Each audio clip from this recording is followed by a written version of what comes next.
Dongeng tentang si kancil jadi raja hutan. Pada suatu hari, waktu si kancil sedang asik minum di sebuah sungai, si kancil mendengar suara teriakan ketakutan. Si kancil lalu mencari dari mana arah suara itu. Dan betapa terkejutnya dia setelah dia melihat ada seekor singa yang sangat besar tengah bersiap memangsa seekor tikus yang sangat lemah tak berdaya. Meski si kancil diliputi perasaan takut yang amat sangat, tapi hati nuraninya mendorong dia untuk membantu si tikus yang sedang dilanda masalah. Akhirnya si kancil pun memberanikan diri untuk mendekati mereka. Dengan berlagak biasa, si kancil berusaha mendekat ke arah si singa dan si tikus. Dengan gaya seolah-olah tak tahu apa-apa yang terjadi, si kancil menyapa mereka. "Wah, sedang main apa kalian? Sepertinya seru. Apa aku boleh ikut?" tanya si kancil. Melihat kedatangan kancil yang tiba-tiba, si singa dan si tikus itu menjadi terkejut.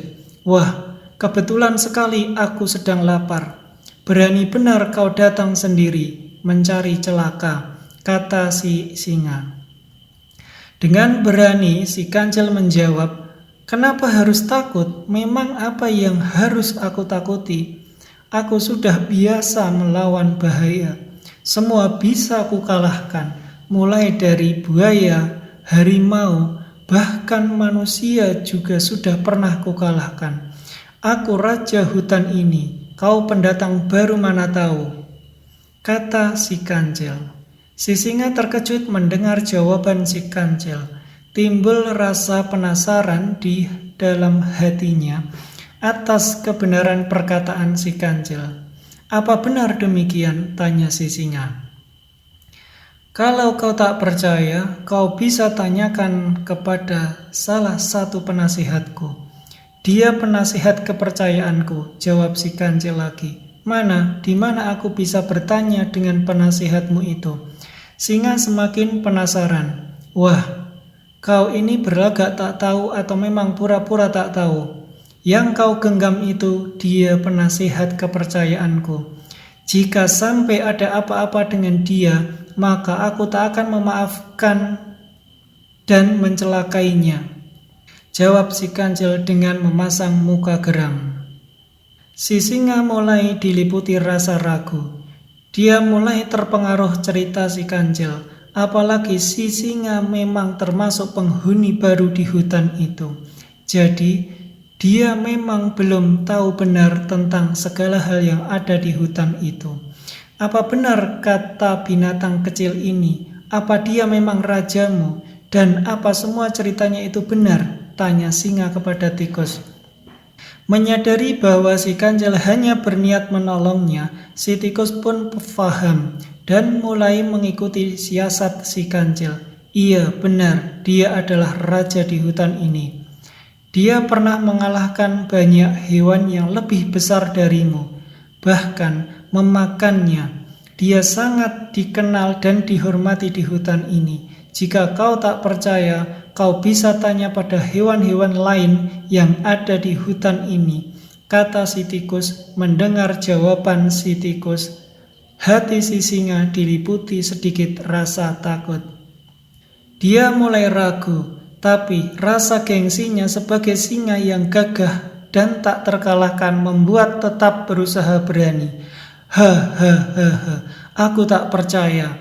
Kalau semua yang kau katakan itu benar, mana buktinya?" tanya si singa kepada si kancil.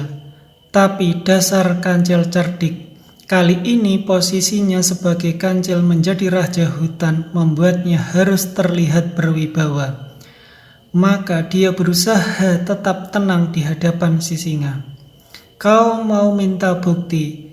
Beberapa hari yang lalu, aku juga pernah memakan singa sepertimu karena dia bersikap kurang ajar di hutan ini.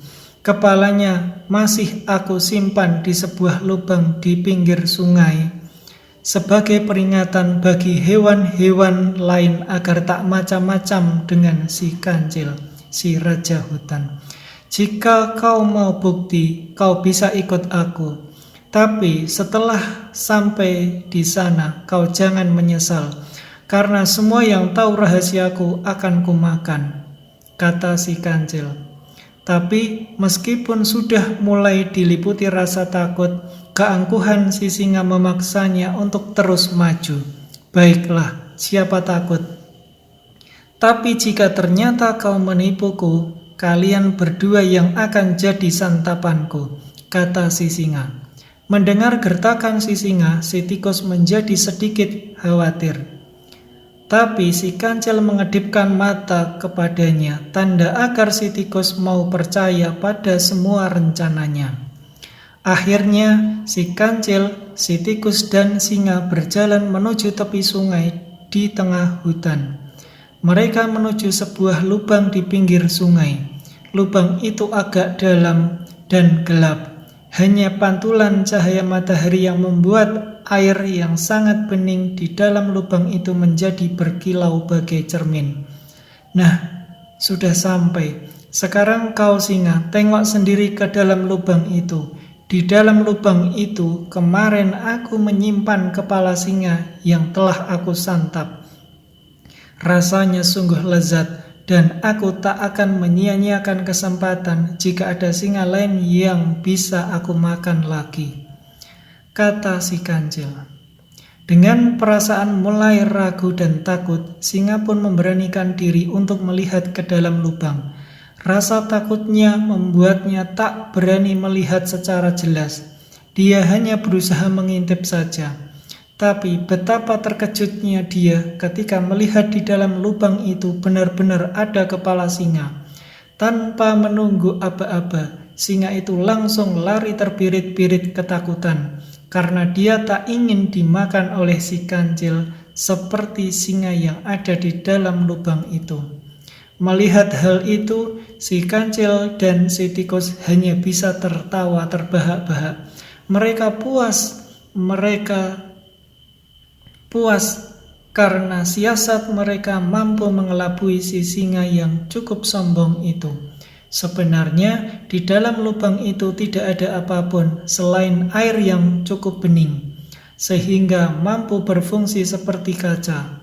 Karena singa hanya mengintip, dia tak menyadari bahwa kepala singa yang ada di dalam lubang itu adalah pantulan bayangannya sendiri. Dan sekali lagi, si kancil yang cerdik telah berhasil menyelamatkan temannya. Meski dia harus berpura-pura menjadi raja hutan, bisa jadi si kancil adalah raja hutan yang sebenarnya. Bukan karena kekuatannya, tapi karena kecerdikannya dan sifatnya yang suka menolong sesama.